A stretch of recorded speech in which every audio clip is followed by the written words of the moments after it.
Oke, selanjutnya kita akan masuk ke level aplikasi, menentukan ide pokok teks. Nah, di sini ya, yang bagian ini. Jadi, menentukan ide pokok teks. Ide pokok paragraf merupakan ide yang mendasari penyusunan suatu paragraf. Ide pokok biasanya terletak pada kalimat utama paragraf tersebut. Ide pokok pada setiap paragraf bisa terletak di awal dan di akhir paragraf, tergantung letak kalimat utama. Nah, untuk tips mencari ide pokok, terus kalimat utama dan sebagainya, itu biasanya kalau penulis-penulis Indonesia sering meletakkan ide pokok itu di awal paragraf. Oke, itu tipsnya ya. Tapi nggak selalu ada di awal paragraf ya. Tapi yang paling sering ada di awal paragraf. Oke, kita coba nih.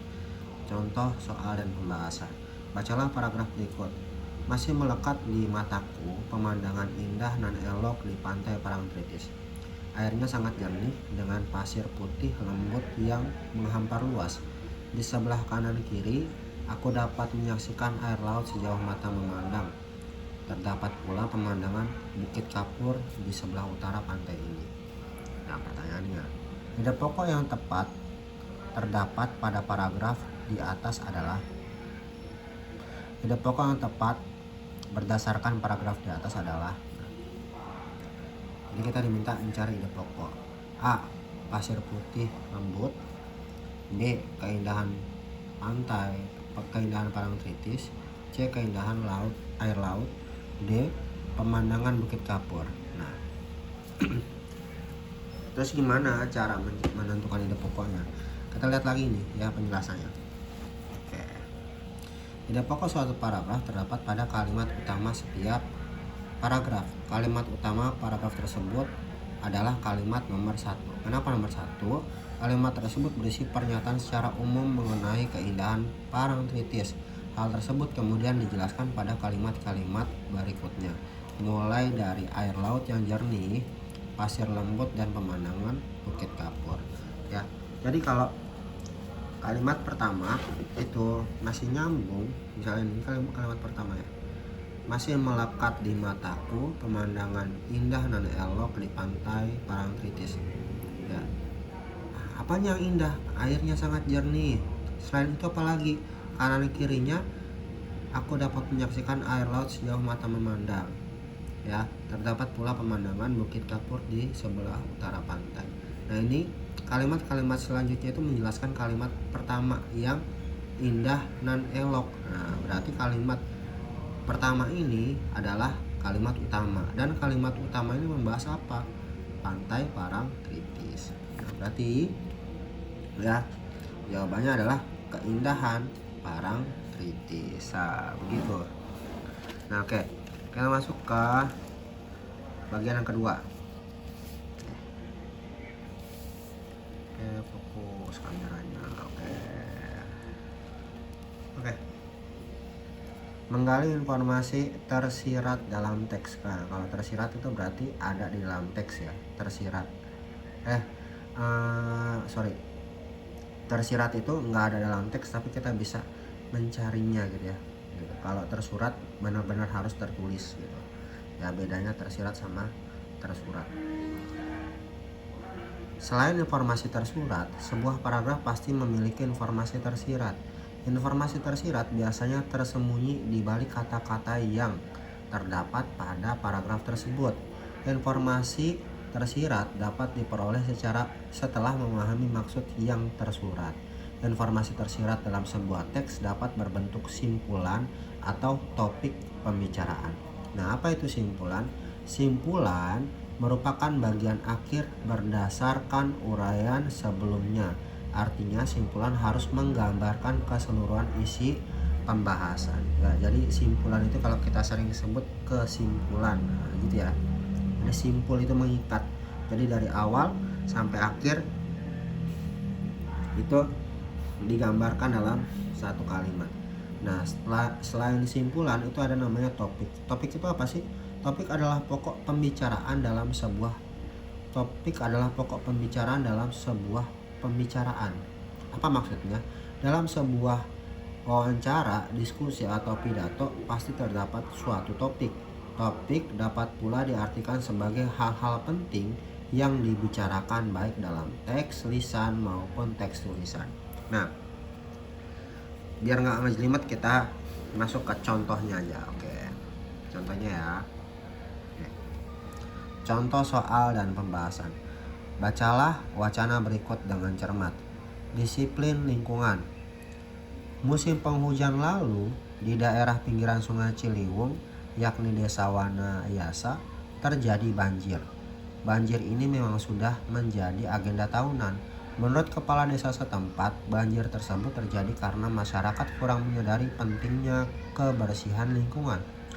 Meskipun sudah ada peringatan untuk membuang sampah pada tempatnya, namun selalu saja ada yang melanggarnya. Ini disebabkan oleh penduduk yang tidak disiplin dalam menaati peraturan yang ada. Untuk mengantisipasi masyarakat yang kurang disiplin, kepala desa telah membuat peraturan baru. Peraturan tersebut akan lebih diperketat lagi. Jika ada yang melanggar, akan dihukum atau diharuskan membayar denda.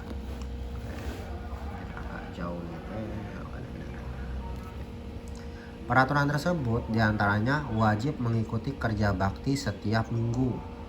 Kelihatan nggak ya? Kelihatan lah ya. Tempat yang dibersihkan yaitu selokan, tempat pembuangan sampah dan sungai. Hal ini dilakukan agar masyarakat desa Wanayasa mampu menumbuhkan rasa kedisiplinan. Nah, yang ditanyakan, simpulan yang tepat dari teks bacaan tersebut adalah denda bagi yang melanggar peraturan. Itu A. B. Kepala desa membuat peraturan yang baru. C. Daerah pinggiran Sungai Ciliwung yang terkena banjir. D. Penduduk kurang disiplin dalam menjaga kebersihan lingkungan. Nah, dari ini semua kira-kira ya, ini kita membicarakan apa nih? Teks ini nih kita bicarain apa? Teks panjang lebar ini. Ya, pertama-tama kan kalau kita ingat tadi tentang daerah pinggir kali yang terkena banjir, itu namanya Desa Wanayasa. Terus kepala desanya membuat peraturan. Nah, kenapa kepala desa membuat peraturan? Karena masyarakatnya kurang disiplin. Ya, apa peraturannya?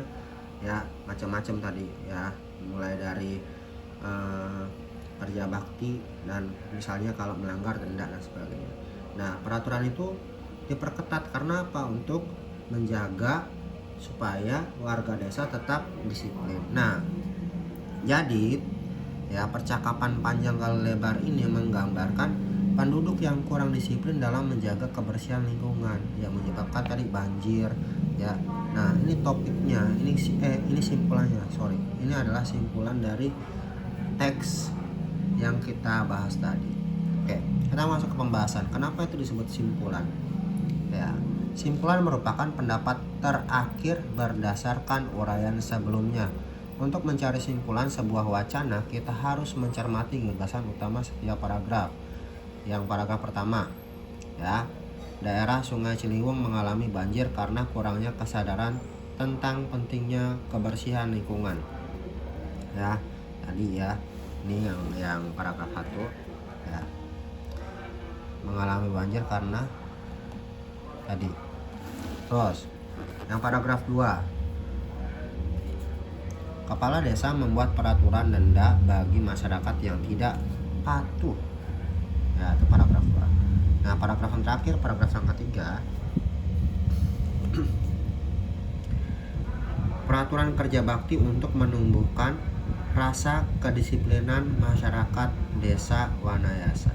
Nah, dari 3 paragraf ini ya, pertama tadi banjir, terus kedua tentang masyarakat supaya patuh gitu ya. Ketiga adalah kerja bakti supaya masyarakat disiplin. Nah, dari gagasan utama tersebut, simpulan yang tepat untuk step tersebut adalah penduduk kurang disiplin dalam menjaga kebersihan. Nah, jadi dari teks yang kita telah baca, maka simpulannya demikian. Lanjut. Contoh selanjutnya, kita masuk ke contoh topik. Kalau tadi simpulan, selanjutnya topik. Bacalah teks wawancara berikut. Pewawancara. Kira-kira sudah berapa tahun menjadi dokter gigi? Narasumber, saya sudah menekuni pekerjaan ini dari tahun 1993. Wawancara, mengapa dokter memilih membuka praktik di perkampungan ini?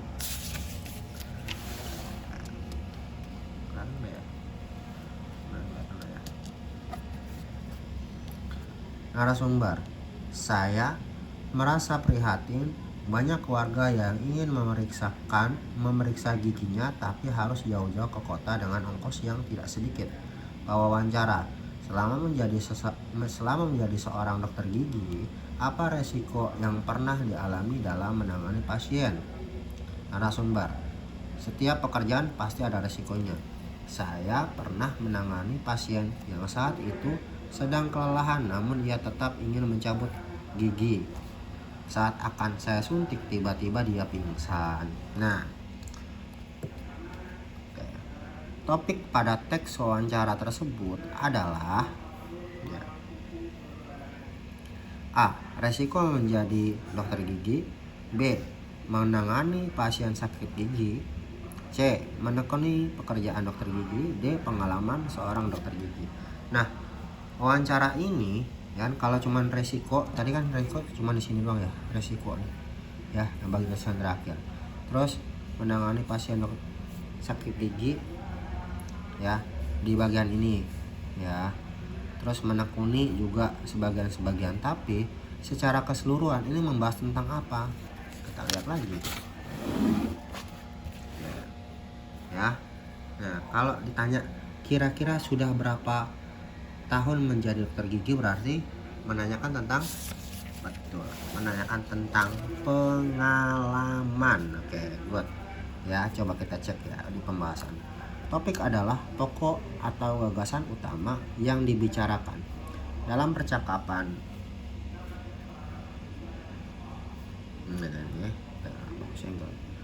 Dalam percakapan tersebut, hal yang dibicarakan adalah pengalaman seorang dokter gigi.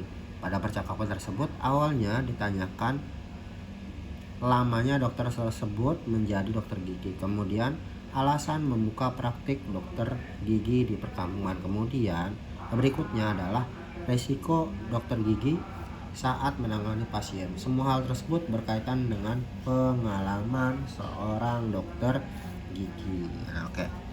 Lanjutnya. Ini sampai ada 3 contoh nih. Berarti ini merupakan salah satu poin atau materi yang cukup berat atau mungkin cukup sering ya masuk ke tes-tes gitu ya. Jadi ini perlu dicermati lebih baik, lebih prioritas gitu ya, lebih utama. Waduh.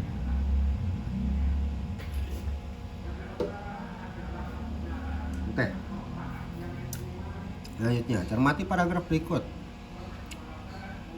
Selain melakukan diet, mengolah tubuh merupakan cara yang dapat ditempuh untuk mensiasati masalah kegemukan. Akan tetapi hal ini pada dasarnya tidak hanya berlaku untuk anak yang mengalami kegemukan, melainkan kepada setiap anak. Hanya saja beberapa anak merasa malas untuk melakukan kegiatan fisik, terlebih jika layar kaca menghipnotisnya. Oke. Masuk nih. Makna tersirat dari paragraf di atas adalah A. Setiap anak sebaiknya tidak terhipnotis dengan televisi. B. Diet adalah salah satu cara untuk menurunkan kegemukan. C. Layar kaca terlalu menghipnotis anak dan membuat anak malas untuk diet. D. Mengolah tubuh diperlukan untuk semua anak, tidak hanya untuk anak yang kegemukan. Nah, kalau kita cermati lagi teks ini ya, ada tulisan selain melakukan diet, mengolah tubuh merupakan cara yang dapat ditempuh untuk mensiasati masalah kegemukan. Ya. Nah, ini merupakan salah satu poin ya yang bisa kita jadikan kunci. Kita masuk ke pembahasan. Ya. Makna tersirat merupakan makna yang tersembunyi. Untuk mengetahui makna tersirat, kita harus memahami isi teks secara keseluruhan. Setelah itu, kita bisa menangkap pokok-pokok yang dimaksudkan dalam keseluruhan teks tersebut. Perhatikan kalimat kedua pada paragraf tersebut. Nah, ini kan kalimat pertama udah jadi kunci ya. Selanjutnya, akan tetapi hal ini pada dasarnya tidak hanya berlaku untuk anak yang mengalami kegemukan, melainkan kepada setiap anak. Nah, kalimat tersebut menjadi makna bahwa mengolah tubuh diperlukan untuk semua anak, tidak hanya untuk anak yang kegemukan. Nah, ya. Jadi jawabannya adalah D ya. Mengolah tubuh diperlukan untuk semua anak, tidak hanya untuk anak yang kegemukan. Oke. Selanjutnya, ini ada 4 ya kalau nggak salah, ada 4 materi. Ya. Selanjutnya, menentukan pernyataan sesuai dengan isi teks. Pernyataan merupakan hal atau informasi yang ada dalam sebuah teks. Kalimat dalam sebuah teks mengandung beberapa informasi. Informasi yang sesuai dengan isi teks tersebut dinamakan pernyataan. Untuk mencari pernyataan yang sesuai dengan isi teks, kamu bisa langsung mencocokkan informasi teks dengan pernyataan yang disajikan dalam soal. Maaf ya, agak radang. Oke, masuk contoh soal dan pembahasan. Bacalah iklan berikut. Berani menerima tantangan sabun cuci piring ini? Tunggu saya di kotamu. Pernyataan yang sesuai dengan isi teks tersebut adalah maaf ya. Hanya dengan sabun pencuci piring ini noda segera hilang. Pembersih ini mendapat tantangan dengan adanya noda baru. Masyarakat telah suka menggunakan pembersih ini. Promosi sabun pencuci akan diadakan di kota Anda. Nah, dari soal pembahasan yang tadi, yang dari menentukan pernyataan sesuai, maka kira-kira yang mana nih? Ya, hanya dengan sabun ini noda segera hilang? Enggak. Terus pembersih ini mendapat tantangan dengan adanya noda baru? Juga enggak ada noda baru ya. Masyarakat lebih suka menggunakan pembersih ini, juga belum ada. Nah, promosi sabun pencuci piring akan diadakan di kota Anda, ini lebih masuk. Kenapa tuh? Oke, kita masuk ke pembahasan. Iklan adalah suatu bentuk penawaran barang atau jasa kepada konsumen. Kalimat iklan biasanya singkat, padat, dan mempengaruhi konsumen untuk menggunakan barang atau jasa yang ditawarkan. Perhatikan kalimat kedua iklan tersebut. Tunggu saya di kotamu. Nah, ini ya, tunggu saya di kotamu.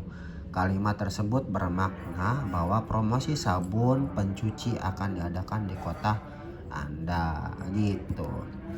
Ya, jadi kuncinya ada di akhir-akhir gitu ya. Nah, yang selanjutnya ya, materi yang keempat. Banyak juga nih materinya nih. Mungkin 20 menitan nih. Mengidentifikasi jenis teks. Ya, teks terdiri atas beberapa jenis seperti deskripsi, narasi, laporan, pidato, dan iklan ya. Jadi ini ada deskripsi 1, narasi 2, laporan 3, pidato 4, iklan 5. Berikut ini penjelasan singkat mengenai hal berikut. Deskripsi. Teks deskripsi merupakan teks yang melukiskan sesuatu dengan rinci. Teks deskripsi membuat pembaca seolah-olah dapat melihat, mendengar, mencium, dan merasakan objek yang dideskripsikan. Selanjutnya, narasi. Narasi adalah teks yang menyajikan serangkaian peristiwa atau kejadian menurut urutan terjadinya atau kronologi. Selanjutnya, laporan. Laporan berisi kegiatan atau peristiwa yang telah dilakukan. Isi laporan kegiatan adalah waktu pelaksanaan, tujuan kegiatan, dan nama-nama kegiatan. Isi sebuah laporan terlihat setelah kita membaca secara keseluruhan laporan tersebut. Laporan ditulis dengan bahasa yang baik dan jelas. Laporan dilengkapi juga dengan data yang akurat, meyakinkan, serta menarik dan enak dibaca. Selanjutnya adalah pidato. Pidato merupakan pengungkapan gagasan secara lisan yang disertai intonasi, gerak-gerik, dan mimik. Bagian pidato meliputi hal berikut. Pertama ada pendahuluan, ada isi, lalu penutup. Selanjutnya adalah iklan. Teks iklan yang tadi sempat disinggung merupakan teks yang memasarkan produk, barang, atau jasa. Teks iklan bersifat mempengaruhi pembaca dan harus disajikan secara menarik, singkat, dan jelas. Maka contoh, langsung kita ke contoh. Masih melekat di mataku pemandangan indah nan elok pantai Parangtritis. Airnya sangat jernih dan pasir putih lembut yang menghampar luas. Di sebelah kanan dan kiri aku dapat menyaksikan air laut sejauh mata memandang. Terdapat pula pemandangan Bukit Kapur di sebelah utara pantai ini. Nah, kutipan teks, kelihatan nggak? Kutipan teks di atas termasuk jenis teks. Nah, masih melekat di mataku pemandangan indah dan elok pantai Parangtritis. Airnya sangat jernih. Nah, airnya sangat jernih itu seolah-olah kita melihatnya. Nah ya, kalau seolah-olah kita menggunakan penglihatan, penciuman gitu ya, pendengaran, nah itu masuknya ke teks deskripsi. Nah begitulah ya. Lanjut. Oke, udah selesai pembahasan kita. Oke, terima kasih banyak sudah menonton sampai menit ke 22.